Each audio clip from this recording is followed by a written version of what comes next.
Maybe you can help me with this. With LGBTQ, if gender's non-binary, what do we do with the B? The B? Yeah, bisexual.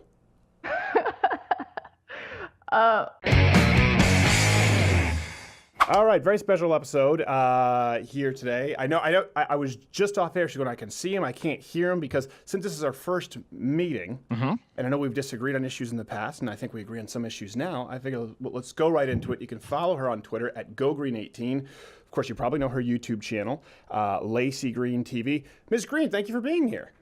Hi, Steven. How are you? How you doing? I'm doing well. How are you? Very good.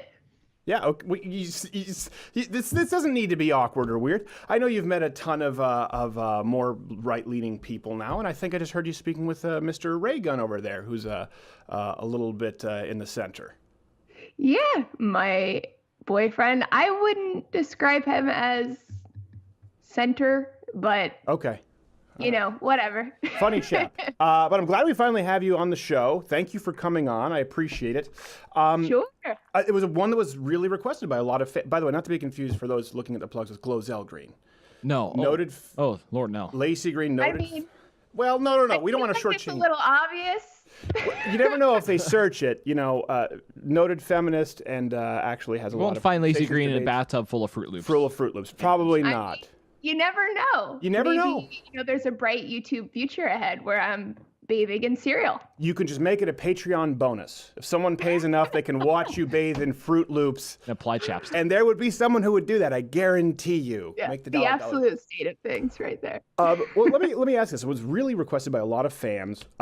You were a noted feminist. I think we did even some rebuttals a long time ago. Don't hold it against us with some of your videos that were very popular.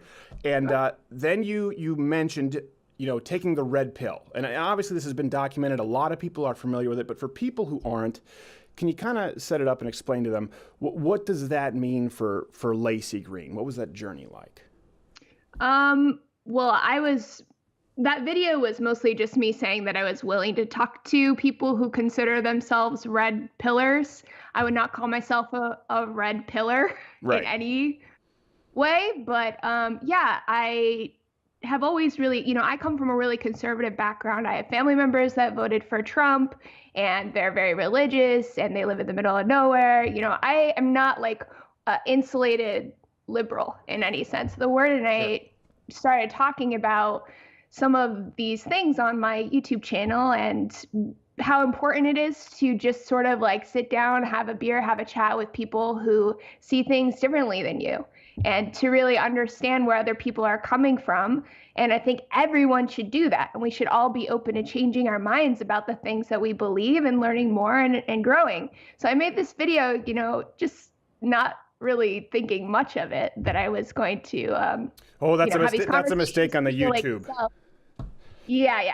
Well, there were lessons learned. Yes, especially, namely, don't read the comment section. But I appreciate the chutzpah that it took to do that anyway. Yeah. So, yeah, I mean, I got a lot of flack for that and continue to, but whatever. You know, I'm not. Why, though? I don't understand why. I mean, what you just said right now, what you just expressed, seems entirely reasonable. That's something that we believe on this program. We have an open invitation to anyone, and we'll allow them a platform to speak. I can't understand why it would be polarizing. Right. How is that? What kind of flack do you get for that? I think people from across the spectrum who just have really hyper-partisan opinions feel that, you know, regardless of where they're coming from on the political spectrum, feel that being willing to listen to someone else and try to hear them out and understand them is sort of like conceding how you see things, or like agreeing with them. And maybe I just communicated it poorly, or maybe people are just so polarized and tribalistic online that it just sort of created this spiraling frenzy. But it's stupid. Well, I mean, it's really idiotic, you know? Yes, it obviously is. You say across the spectrum. So I know you mentioned, you've talked about how people on the left, feminists, sort of thought you were a turncoat, and you had death threats against you. I'd heard about your story in a parking lot because you had accidentally used the word tranny when quoting Chris Crocker, who used it himself, and they said you led to the deaths of I don't. This is. People go watch her videos. I'm not hurling mud. Laci has talked about it. If it sounds absurd, it sounds absurd to me as well. But what kind of flack would you get, across the spectrum on the right for saying, "Hey, let's have a conversation"? How are they mad about that? A lot of people saw me as trying to just do it for views, or accusing me of trying to trick them, or, not being willing to have the conversation themselves because they felt that I had hurt them in some crazy way. You've done so much damage. There's no way, anybody on our side should talk to you. And it's just, people are just crazy across the board. Everyone just needs to chill out, just have a conversation. I think the part of it, though, was maybe I didn't see the videos you made to me, but some people made some videos that I would say were pretty inflammatory and closed-minded themselves. Ours probably were. You needn't watch them, but that's the majority of our videos. Okay, cool. Well, noted. I think that sort of attracts the type of person who isn't really open to having conversations or learning more. They just want to hear things that reinforce their own worldview. Yeah. No, I agree with you. And we talk a lot about, I worked at Fox News for 4.5 years before I founded this. Oh, no way. Yeah, it was not a fun experience. No, not very cool. As a matter, I think it's the opposite of cool. When at commercial break and I'm on a panel, they're selling self-lubricating pocket catheters. I can't think of anything less cool than that, Laci. Walk-in bathtubs. I appreciate you patronizing me. So, I will say, though, having been, I was raised in a socialist province. Quebec. There is no conservative. There's liberal and liberal separatists. So like you, I was not raised in a far right insular bubble. There was no right wing. It didn't exist. I came to the United States to learn about it. That being said, I've definitely, in my experience, having been in Quebec and been here and with speech laws in place like Canada, which much more closely mimic Europe, I've really seen the right here to be more open to a dialogue. This, as a matter of fact, you're kind of a rarity for people on the left. Many of them won't come on the show. Many of them don't have conversations at all. Yeah. That is an interesting thing. So I don't know, I don't like making generalizations, but I feel like maybe this is something that is being exacerbated online, because most of the people that I'm friends with, in the real world, are down to have a conversation. But one thing that I've noticed happens online a lot on the left is people have this idea, kind of like what I was talking about before, right? Where if you talk to somebody who has views that you believe are abhorrent or hurtful or harmful or whatever, that is giving them power, it's giving them a platform. This is what all of the feminist YouTubers sort of disowned me over, right? They said that I was empowering the right or whatever, empowering the people that I disagree with by simply talking to them. Right. And not only is there that idea, but anybody, even, like myself, or anybody who doesn't really see it that way, their fans will come after them. Right. So there's this huge risk that you take, and nobody wants to, piss off their fans. So yeah, I understand. Now I've seen a small portion of that. For example, we've talked about, I don't agree with Alex Jones on much of anything, but I've done his show several times. His son's a fan, and his son, given him merchandise, and I've been on his show and told him that I disagree with him. Some conservatives have said, well, you're enabling some of his conspiratorial views, and I'm pretty clear. I mean, I've been on MSNBC and BBC and Sky News. That being said, it was a very, very small percentage of people. It seems, in comparison to the reaction to you from feminists, where what you're saying isn't that inflammatory. That's the thing to me. That's I don't think so, but some people do, and they still give me, still post about me every day, which is what are you doing? Yeah. To me, it's if there are real problems in the world and real problems in your life, why are you obsessing over what people on the random ass people on the internet do that doesn't really have much effect on the world? Yes, that's weird to me. And I do think a lot of people, they're focused on that, and that's why when we do this show, we've always tried to focus on, for example, if I disagree, I don't want to straw man. We use clips and quotes and policy from Bernie and Hillary and Young Turks, and we say, here are the mainstream views that we disagree with, because anyone can find the Westboro Baptist Church and act as though there are more than 14 members with flippers, who are inbred. And the same thing on the left. But there's some mainstream views for me as a conservative on the left that I find disconcerting. I know you said you wouldn't consider yourself a red pillar. I understand that. Yeah. It sounds to me like the main thing that's changed is your view on having a conversation, maybe freedom of speech, open dialogue a little more. Is that kind of really, when you say it was red pilled, that's the fundamental difference between pre-2017 Laci Green and post? Yeah, I think that's the main thing. But also, I sympathize and understand some of the criticisms of the feminist movement that are made online. And I agree with a lot of them. So maybe that's, if you want to call that red pilled, I think there are. We don't need any more air quotes. I think people get the picture. If someone's already condemned you for being on the show, I understand. It's like conservatives like, not a Nazi, not a Nazi. I heard the audio only version. Yeah. Probably a Nazi. Probably a Nazi. Not a Nazi, but I think school vouchers might be good. He's a Nazi. I knew it. So then let me ask you this. You say sympathize. What would be different? What views would you say have changed in pre-2017 Laci Green and post? So you say sympathize. Let's start with that.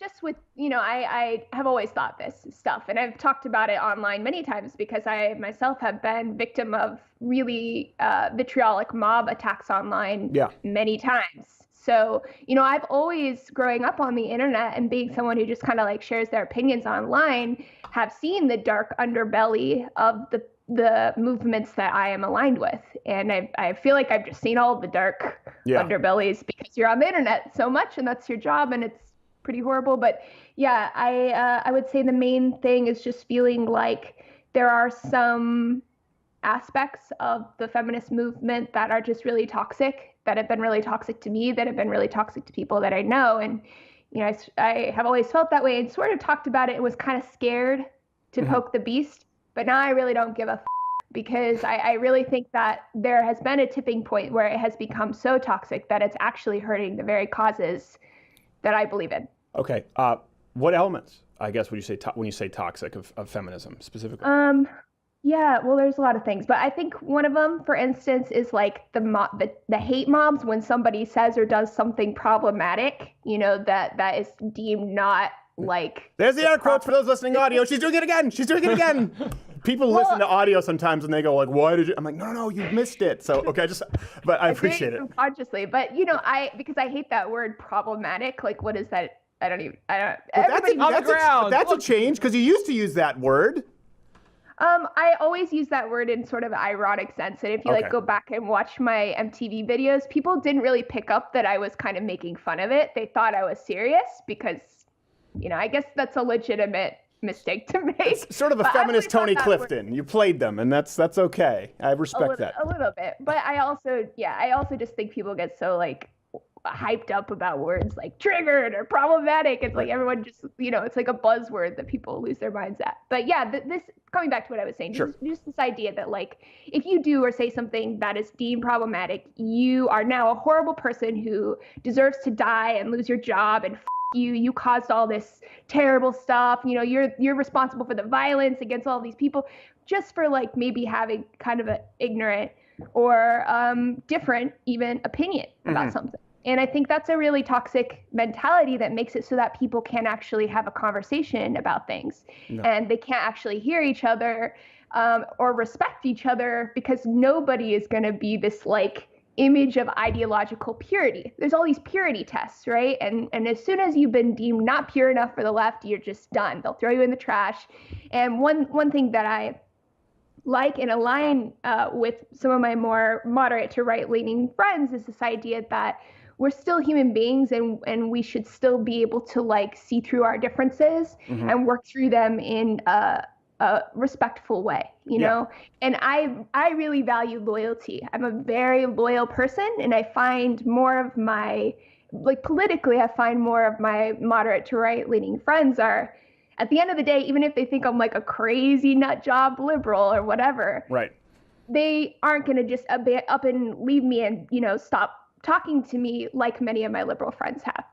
I've never been abandoned by my right-wing friends over my views, but left-wing, absolutely. That is interesting. I guess I never really thought of it, but having had left-wing friends like Sally Cohn on the show, and when people kind of doggy-piled on her, I try to say, listen, I disagree with her, but she's a very decent human being.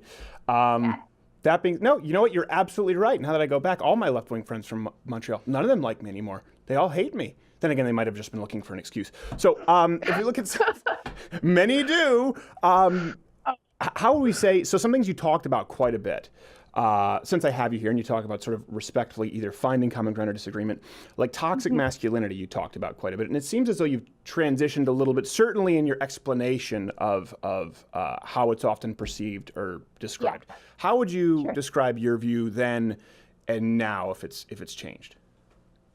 I don't think it's really ever changed. I have always felt that there are elements of how we raise girls and how we raise boys, those gender roles that we, uphold so highly in our culture, that there are some roles for boys and girls that are hurtful to them and can be toxic to others. Okay. And when we're talking about toxic masculinity, I think in particular, one of the big issues is telling boys to suppress their feelings and to deal with their upset and their emotions with violence. I think that men should be able to express their feelings, and when we shame them and call them pussies and being a little girl or whatever for having feelings, that is a really up thing to do to a human being. Yeah. Because men are humans too, and they're gonna have feelings sometimes, Sure.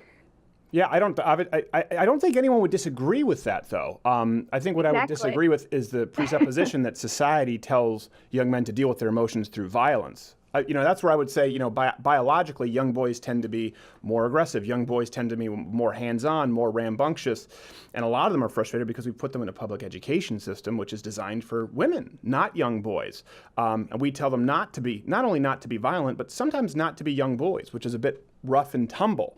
I think I agree with you that boys, because of testosterone, and that's a generalization, but in general they do have a lot of aggressive energy, or a lot of energy in general, and that's why I think that we need to have positive outlets for boys. Like, I think sports is a great outlet for people's energy, and girls have that energy too sometimes. It really just depends, but sports and healthy competitions, ways to get that energy out in healthy ways that doesn't hurt people. Mm-hmm. I don't think there's ever this message that sometimes there is, but usually it's not like you should go out and beat someone up, but sometimes it is. Sometimes it's like, oh, you're having a problem with someone at school, you should show them who's boss. You should take them down and not put up with their crap, because that's how you show that you have self-respect as a man. And I think that is not a very productive thing to tell boys. My dad told my little brother this all the time, you should just, beat him up. And I'm like, maybe not though. Yeah. Maybe. Well, I was going to say, I've never heard that. That you have problems with. Yeah, I've never ever heard that in my. I wonder how much with I guess sort of modern third wave feminism is this perceived societal conditioning versus what's happening in actuality. Because if you look at any public school, any public program, any intramural sports, they punish severely any outbursts of violence. And I've never heard anyone personally tell a young boy to be violent. I've heard them say, defend yourself. My dad told me that. I almost think that telling young boys they shouldn't be the way that they are with checks and balances is more toxic than trying to create outlets that maybe aren't the most conducive toward actually, like you said, sort of expending some of this aggressive testosterone-laden energy. Well, I don't think that anybody, I think for one thing, intramural sports is different than how boys and girls are socialized. There's no doubt about it that we do tell, sure. And there's a lot of data to back this up, that we do feel more comfortable with boys expressing their emotions physically and solving problems physically. And you see this in the movies everywhere. You see this at bars and at schools. And, there's just sort of this idea that if you're a guy who has self-respect, you should stand up for yourself. And the way you stand up for yourself may include physical violence sometimes. And I think that this message can also come out in relationships, because, we have a real abuse problem in a lot of teen relationships. I don't know what the statistic is, but any amount is too much, right, of abuse. And it's not just physical abuse. Men and women abuse each other in different ways. Men are more likely to be physically violent. Women are more likely to be emotionally, psychologically abusive. Yeah. So we maybe part of that is our biological nature as males and females, but I do think the message is reinforced socially. I guess this is where do you think it's reinforced socially for men to be physically abusive to women? Well, no, that's not what I said. Well, he said in relationships. So he said some of these ideas are reinforced socially, and men are more physically abusive, and women are more. Yeah. I mean, what I mean is like this idea that it's acceptable for men to handle their problems with violence and physicality is something that we see not only in solving interpersonal problems between other men, but in their relationships as well. We don't really teach people how to deal with their emotions and how to have healthy communication so that they could deal with these aspects of being human in a healthy way. Yeah, I respectfully, I would disagree there. I think young boys are physical in nature, and I think that's separate, right? Because this is biology versus a behavior in acting out violently toward another person. I think one is innate, and I think one is something that's not sociological. So you think it's innate to like beat people up at school? No, I mean, I think young men are more. An innate thing. I think young men are much more physical. I think young boys have much more, as you said, physical energy. And I think we sit them, for example, in a classroom for 8 hours a day, where young women tend to thrive, listening, verbally communicative, and young men get frustrated. I don't think there's anything wrong with teaching men how to. I mean, we hear it all the time now, exercising, how to physically express themselves, how to have proper outlets. I think it's a good thing. But then I also don't think that socially, I don't think we encourage men to be violent in toxic ways. Well, I think that's, I disagree. I think that's everywhere in the media. So, and there's a lot of data to back that up. There are a lot of socialized messages about violence. So, disagree there. That men should be violent. Not that they should be violent, but that it is an acceptable way to handle your feelings. Okay. Well, right now we're handling any disagreements through words and found a lot of common ground. I mean, we could fight it out, Stephen. Let's go. You don't want to go physically, because then the biology comes into play, which brings us kind of in. So what other aspects, I guess, of toxic masculinity? And again, I think the reason this is important, and I understand that you sympathize with it, I think you see this point of view, is that young men who've been vilified for what they are, right, for being men, and then it being referred to as toxic masculinity, then you end up with a rebound effect. Then you end up with the sexodus, second adolescence. We're seeing these results right now with young men who are afraid of relationships. What other aspects do you think that maybe we could improve with men and women as far as how we socialize them? Well, I think that men are also, the way that we talk about relationships is often in a very entitled way.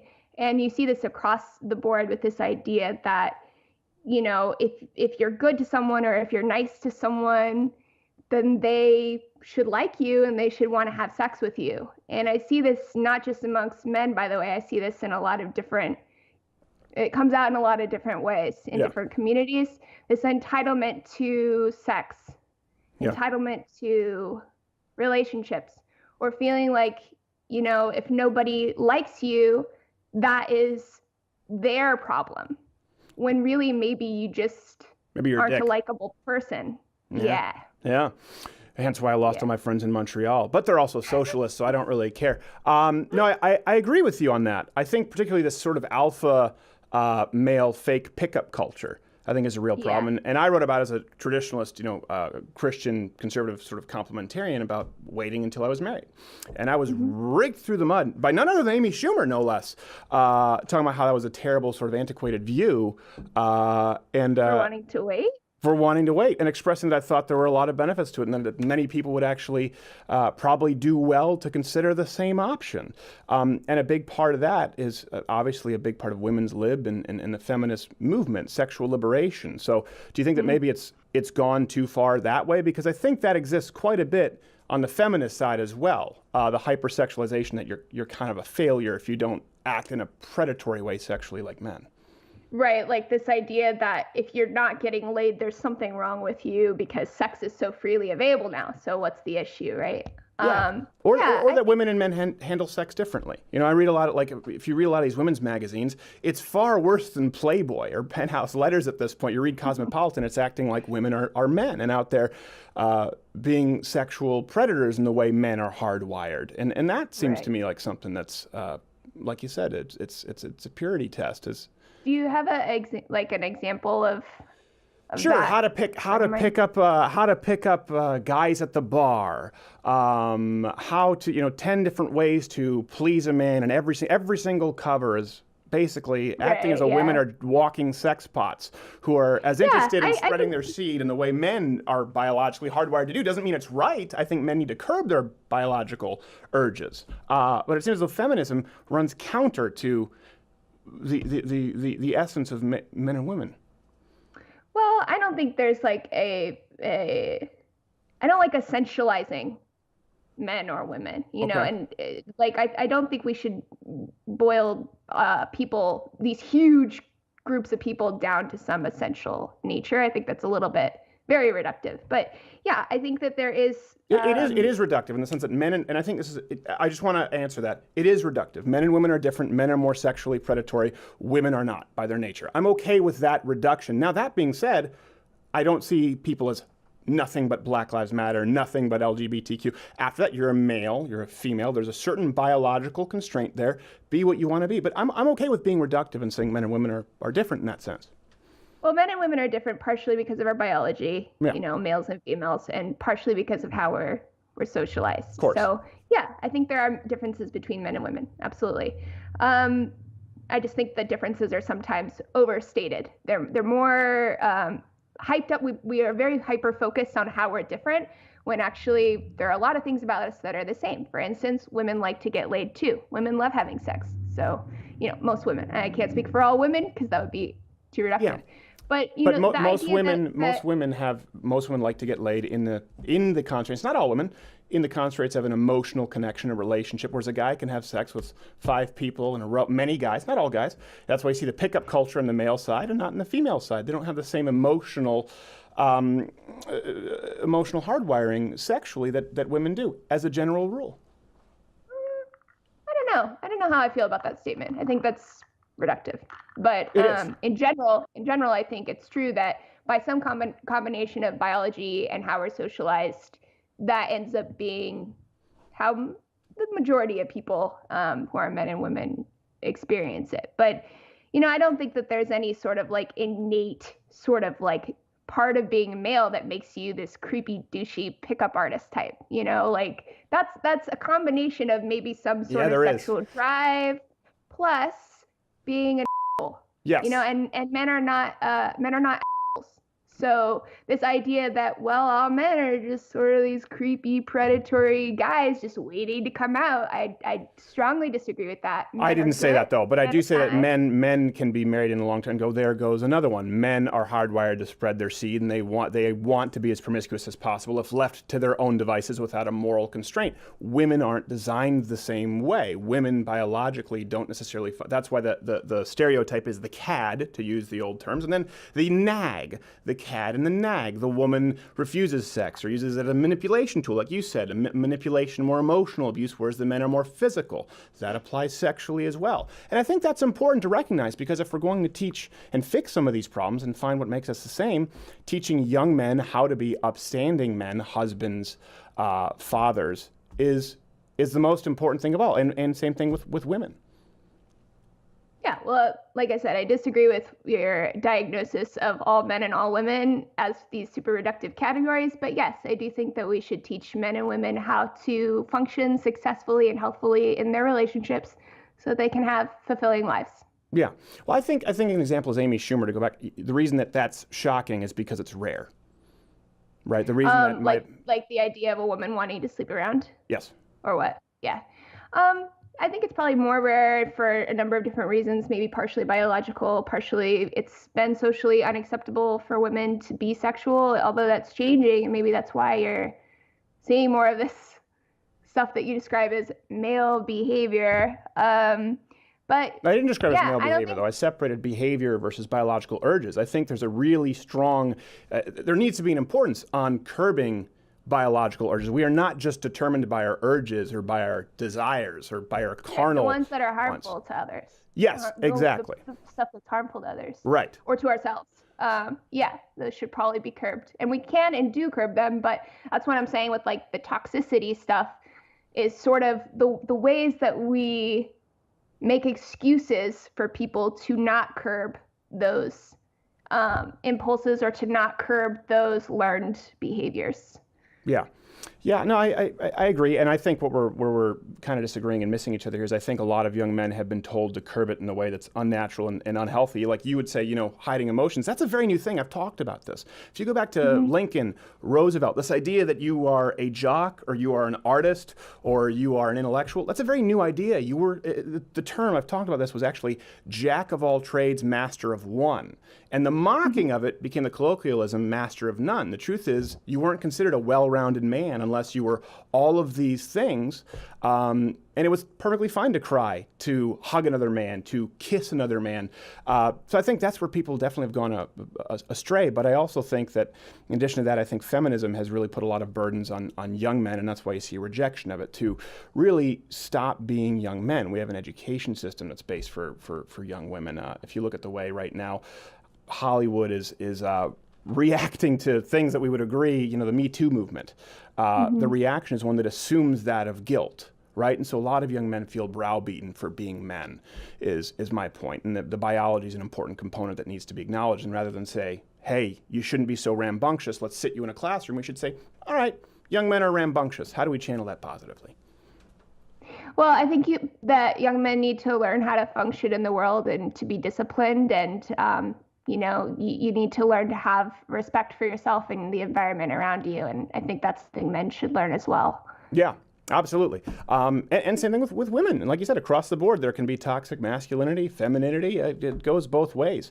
So let me ask you how this ties into, because I know you've also taken flack, like you said, from the transgender community, I think needlessly, for delineating between biology and gender. Have your views on that changed at all since the quotes, again, for people who are listening audio, red pilling? Are they fundamentally the same? I guess I should ask you what you would say the same is. Like, what's your... Well, I know that you've talked about how sex is biological and that gender is a social construct. Yes. Is how you presented it a long time ago. But I also know that you, I think rightfully, talked about how there's a lot of pseudoscience on LGBTQAIP blogs that talk about a male brain and a female brain and transgenderism. This is one thing that maybe you can help me with this. With LGBTQ, I think that's LGBTQ, some people add AIP. If gender's non-binary, what do we do with the B?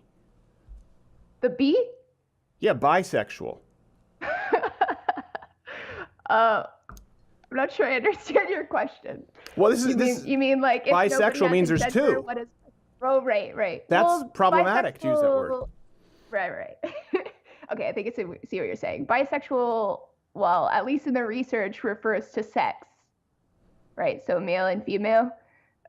Whereas gender would be a different, like the non-binary designation refers more to how people interpret their sex in the world. Okay. Not necessarily about genitals, more about how the masculine or feminine or androgynous energies. But then the acronym makes no sense because you have one that's biology, bisexual, and then transgender, which is gender, societal. They've got to change the whole acronym. Well, some people have made the criticism that sexuality or sexual orientation and gender identity are two very different issues, and so they shouldn't be on the same acronym. I disagree with that because I think they all kind of fall under, they all have a lot of shared traits and shared struggles that all fall under anybody who doesn't have a normative, just a conventional, what we consider a mainstream sexuality or gender identity, so those things have shared characteristics.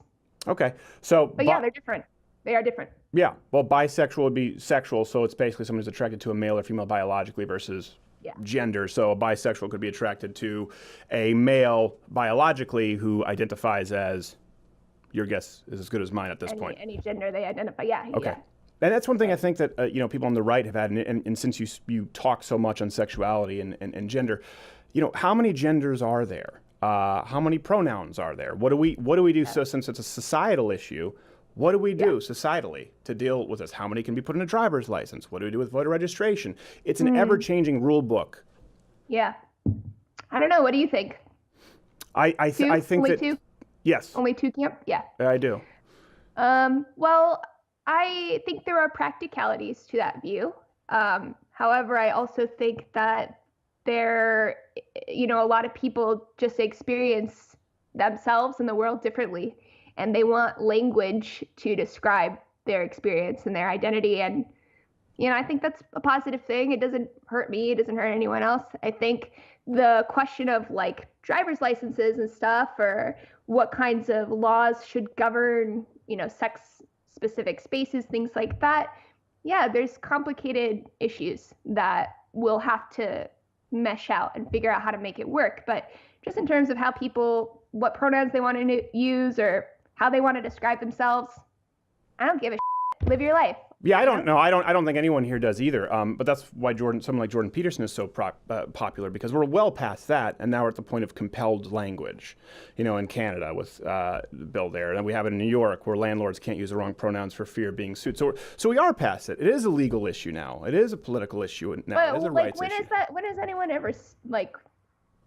I see what you're saying. Well, C-16, I think Jordan Peterson just really, really misrepresented that bill. I read the bill. I read all of the legal language. I did not see what he was saying in any of the language of that bill. And, I understand the sort of, what's the name, like a snowball effect, right? Yes. I'm like so waking up this morning. No, that's where, where someone, oh, well, now we've opened the door to this and what next? And people said that about same-sex marriage too. Like, oh, you can marry a man, no, you're going to marry your dog or whatever. Yeah, well, I think that's I think it's a valid argument. Just saying it is not an. What do we do now with what about the males dominating young girls' sports now in high school? Transgenders, whether it's wrestling or track. What about people who've been jailed in Canada for engaging in what they consider hate speech? We've had them on the show from people who run bed and breakfasts. People who went to jail for. What? In Canada for hate speech. What was defined? What was the hate speech? That's the problem. So that's the problem. Either hate speech exists or it doesn't. One of them, Mike Ward, was actually put before a human rights tribunal and fined, and now that's being on appeal. So he's the one who's been on the show most recently. He made a joke about a kid with a disability who was on Make-A-Wish and was on effectively the Canadian version of American Idol. And he made a joke that was deemed offensive and was put before a human rights tribunal and accused of hate speech. Stephen Boisson was a pastor who spoke out and said, "I'll never marry two men. This is the religious view of marriage." That man was fined and I believe served jail. It happens all the time. Just for saying that? Yes. Okay, well, if that is indeed what happened, and that's what the bill emboldens. I would want to fact check myself, but if that is indeed what happened, that is messed up, and I don't agree that. I support freedom of speech. People should be able to say whatever they want, including hate speech, right. Which is, I am anti-hate speech, but I think that there's a tricky problem with trying to restrict people's speech in any way, and the subjective lines around what is considered hateful.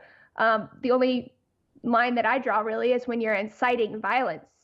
Sure. I don't think that is protected speech. So, no, it's not. We agree. Philosophically.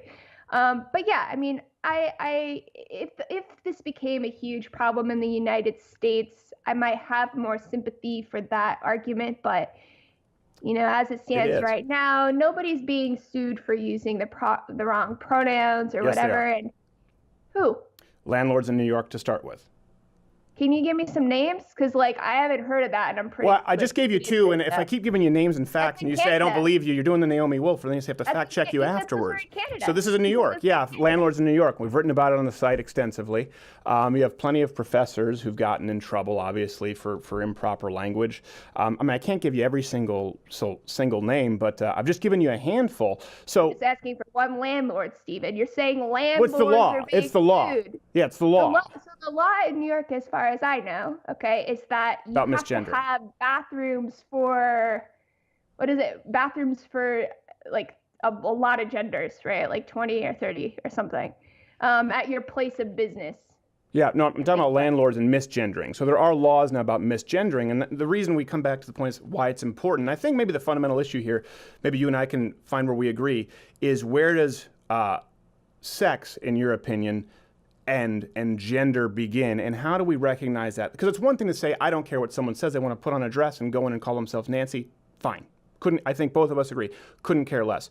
But where does sex stop and gender begin, and how do we define that legally as to protect, the rights of everybody else who may not agree with this and may express it through speech. Well, I don't think there should be, punishments for misgendering unless it's being used in a way that is deliberately meant to harass or abuse someone. An accidental misgendering someone, or even if you just can't get it right, I don't think that is a compelling case for criminal activity. But in general, if it's part of a pattern of harassment and abuse toward someone, then that's a different context and a different story, And I think that in general, people should just try to respect each other and just don't be an asshole, just try to be kind to other people. And even if you don't understand why they have pronouns that are different or why they feel this way, just try to understand and be nice to other people, and if it gets nasty, let's come back to our shared where we see things from eye to eye as human beings. I agree with being nice, absolutely. I think it's important if we're going to restructure society, how we view sex and genders, as you put it, differentiating between the two. I think it's important that we don't completely restructure it and then say, by the way, if you weren't along for the ride, you're an asshole. If we're going to start fining businesses, if we're going to start punishing people for speech, I think the onus is on people to say gender is separate from biology, and this is why you have to go along with it. Otherwise, we put you in jail or fine you. And I haven't heard a compelling argument for that. I think that's assholeish. Yeah, well, I don't think we should put people in jail or fine them for those sorts of things either. But it depends on what laws, it's hard to make general statements, but, one of the debates that I find really interesting is about, sex and sports. Like you mentioned before, where trans women are playing alongside cis women, people who were born biologically male before transitioning, and, the way that affects your physicality. We know this is just basic biological facts that males are on average larger and males are on average have more muscle, whereas females have more fat and, have different reproductive capacities. So, those are the situations where I'm like, this is really rough, because I don't think that we should tell people who are what to be. But I also think that there are some biological realities with sex, and those pose some difficult questions. And I think people need to be honest with themselves and with others about what's fair and what's not. Yeah. Otherwise, we're going to get into a situation that disadvantages females who are smaller, who have different athletic skills and different abilities, because our bodies are a little bit different. I agree with you. I think a challenge comes in there that a lot of people consider, as you've experienced now, consider that hate speech. Consider what you just said, foolish, and everyone is rushing with a legislative baton. So that's where it's important to determine where you are. If you draw the line at sports, some other people draw the lines at words. Like the New York law, like we're talking about, or in Canada, which is so far gone. Free speech doesn't exist in any other country outside of the United States. So, and that's eroding here. So everyone has a line, and I guess my question is, how as society do we define that line? It seems like to you it's things that are physical, sports, but for because the real tangible physical reality is sex. Yeah. You have a penis, I have a vagina. Your body is different than my body, right? So that's just a physical reality. Now, those realities can be shifted a little bit with various medical interventions, and I think that's what makes it difficult, because somebody who is competing, a trans woman who is competing alongside cis women, it's hard to say to what extent a trans woman's body is just like a cis woman's body with medical interventions, and to what extent we see these differences just naturally amongst cisgender women anyway, right? Women are different sizes as well. So where do you draw the line of Yeah, it's not even close. I agree with you. I agree with you. I'm just saying that these are nuanced and difficult issues. If you want to be really logically consistent about it, right? And you want to say well, this is the cutoff for size. Well, what about when you have a female, a woman who is born really big? And, you see a lot of athletes who are just like kind of anatomical anomalies. Yeah. Basketball players and stuff, like they're huge. They're not the average This size, is where, not your average dude. Yeah.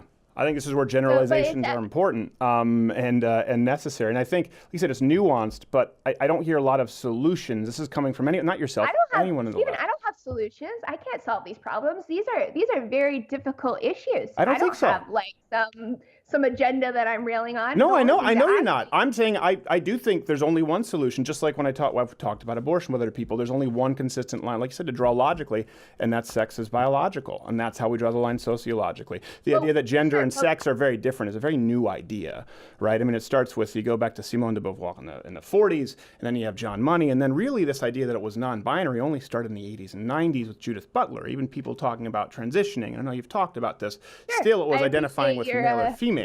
So it's a very new idea, and we're restructuring everything on something that's just not, it's not defined in science, it's modern gender theory. So it's reductive. The solution is reductive. You're right, it's reductive. I hear you. No, I hear you. I think that's a legitimate critique. I just, the problem that I come up against, I think I agree with you in maybe more ways than you realize. Just that my concern is it's also important to me to make sure that the world is equally accessible to everybody. Sure. Regardless of who they are or whether they experience dysphoria or not. Like, it's important that everybody feel like they have the same opportunities to be able to pursue, and the door is open to anyone, and it shouldn't be closed just because you're trans, So with the sports stuff, what do you do? How do you solve that problem in a way that doesn't close the door to people who have a right to play sports and have a right to compete and be athletes and live their best lives? That's where I get kind of tripped up, is how to accommodate everybody at once. You can't. And actually, I would disagree with your statement. I would agree with everything except for one thing. You said it's important that everyone has the same accessibility, and I agree. But then you said something which struck me. They feel as though they have equal opportunities. I disagree. They just need to be ensured equal opportunities. And that solution's reductive. That's what I don't care how they feel. And where we're talking about the gender issue in sports, doesn't matter how you feel. You do have the same opportunity. That's a great example. You have the opportunity to compete as a man, which is how you were born. You have the same opportunity as every other person who was born a man. But I feel like a woman. Well, doesn't matter. You compete as a man. Equal opportunity there. It's reductive. It is simplistic, but it wasn't. We've created a problem now, and now people are trying to figure out how to solve it. There isn't a problem if you go by biology. Well, yeah, I hear you. I do get that that's just like the simple point blank solution, but I'm not satisfied with this idea that people who are women should have to compete alongside men just because they were born male. I think when you understand, and I don't know how much exposure you have to real life trans people, right? A lot. Yeah. Okay, so cool. So you probably are familiar with how just doing simple can be. And I think if there is a way to make people's lives easier and to help them live the lives that they want to live, then we should do it. But I hear you in the sense that when it comes to like athletics or physical stuff, really, athletics is about your body and about your sex. So, but some people, they transition, and their hormonal makeup does change. Particularly actually from female to male, because it is easier to add testosterone than to take it away. Yeah. From a body. So that's a good point. Or certainly, I would say I hate to, but we actually have Brian Shaw on the show, is World's Strongest Man. So to certainly we talk about hormones a lot on the show. It's a lot easier to certainly change the effects than to eliminate the effects of an already testosterone-laden body. You can't undo the bone density. I mean, you can do cancer by injecting estrogen into a man, but you can't undo him becoming a man. And that's why right now, we've hit the point with puberty blockers and children. And that's another question which I'm against. But I would agree with your statement there. Yeah. So it's tricky. I mean, I don't know. My mind is open to solutions that make everybody happy, but I don't feel like I've heard those solutions, and they don't exist. Maybe you're right. Maybe we need to have more emphasis on sex, or maybe, something that someone had told me that I thought was an interesting idea is going based on your weight class or on your body composition, so that people are being matched based on people that are the same size as them. It doesn't matter. We already have that with wrestling, and that guy just beat the shit out of a bunch of women in Texas high school wrestling meet. So you have weight classes, but a male weight champ, there's never ever been in any physical combat a male champion versus a female champion in the same weight. It's not close, and it's not fair to women. That's my point. It's not fair to women. Well, that's where I agree with you. Is I don't want biological female people, whether they are women or men, to be over. Yeah. Well, I appreciate your candor. I think I don't think there are solutions that please everybody. And I think the only consistent line is gender and sex, are up until recently have long been considered the same thing, and these are complications now or nuances that are created in a way that can hurt people. That's the issue, very physically, as we're talking about, but this kind of victim culture creates unintended real-life victims. This happens all the time, and there's no solution to please everybody. So I think we both err on the side on many issues of freedom, of speech and of expression, and not infringing on other people's rights. I think you're in the right place on most of it. I just disagree with you on some of the issues. So your YouTube channel, we do have to get going. I know you're busy, and I am as well, is Laci Green TV. That's Laci C-I, again, for people listening, and then Go Green 18 for as long as Twitter allows you to be on there. Who knows? Yeah, I haven't really been using social media much, but yeah, that is where I'm at. And I have a book coming out in September that goes into much more detail about these matters. I would love to read it, and I'd love to have you back on to talk about it. And you also have a Patreon, by the way. That'd be interesting. I do, yes. Where is that for people to go? We'll bring it up in the lower third here. It's just Laci Green, I think. Okay, yeah, there you go. Thanks for the plug. Absolutely, Laci Green. And she might have a bonus pretty soon where she'll be in a tub eating Cheerios. Yeah, hey, listen, that get your money's worth. Don't hold me to that. Don't hold me to it. I won't hold you to it, but I will picture it. Laci Green, thank you very much. Appreciate it. And I do hope to have you back, and I hope your book's a success. Thank you for taking the time. If you like this video, subscribe, watch one of these other videos, or hit the notification bell. Well, you should hit that if you subscribe anyways, because subscriptions don't mean anything on YouTube anymore. Now you have to hit notifications so that it shows up in your inbox. So I don't know why you subscribe in the first place, but that's what you have to do. Also, we're not making money off these videos anymore because YouTube decided why. They just said we're not going to. And when we said why, they didn't tell us why exactly. Imagine if you showed up to your job, you did all your work, and then they said, hey, by the way, we're not going to pay you. You said why? They said, piss off!